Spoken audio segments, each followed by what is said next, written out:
Good morning on this Thursday. Welcome back. 6:43. The oldest African American church in Colorado Springs is facing an uncertain future. Payne Chapel A.M.E. has been a spiritual foundation for generations, but since the pandemic, more than half of its congregation has not returned. Our KOAA spoke with the senior pastor who's now trying to save his sanctuary before it's too late. Once full of praise and people, Payne Chapel A.M.E. now faces a shrinking congregation. But this story goes far beyond one church. It's a challenge churches are experiencing across the country. Here in Colorado Springs, Pastor Charles Wright tells me he's trying to fight that trend and bring his community back together. Oh, give thanks to the Lord, for he is good and his mercy endures forever. Senior Pastor Charles Wright leads Payne Chapel A.M.E. The first African American church in this valley, with praise and worship getting started about 9:45. What about the congregation? What does that look like? It is extremely concerning. There's literally cases of 35 to greater than 50% decline from what it used to be. Typically, we have anywhere from 5 to maybe 6 or 7 children that are actually in regular attendance, but we don't necessarily have a lot of children. The vast majority of our population is seniors.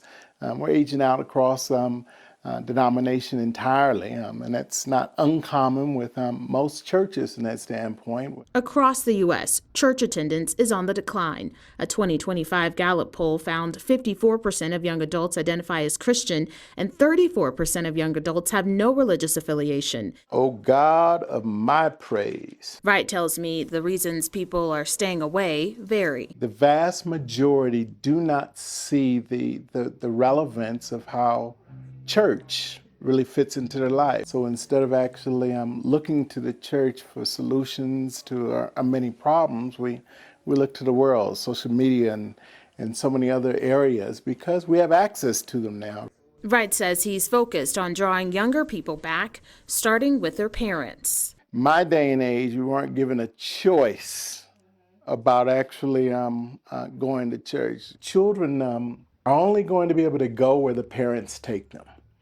So it's not just a case of figuring out how to get the children, but reaching those millennials again. Wright tells me he knows what it's like to drift from the church. He once did too. It's been 30 years ago that I was actually in this community as a young man, very gainfully employed individual that answered his call, but I did everything in my power to run from it. And justified it because I concluded very clearly I had everything I needed.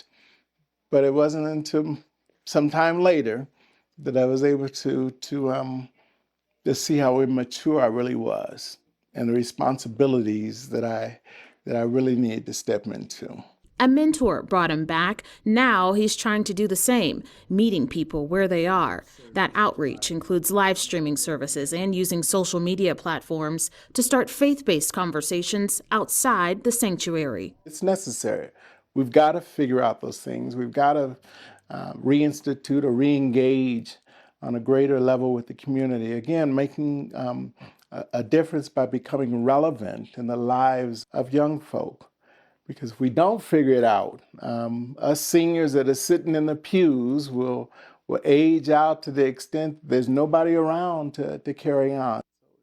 For now, Payne Chapel will keep its doors open, but the future remains uncertain. Pastor Wright says options are on the table, merging with other churches, renting out space, and expanding community programs. He's hoping it's enough to keep this 150-year-old sanctuary from becoming just a memory. In studio, Kiera Sam, News 5.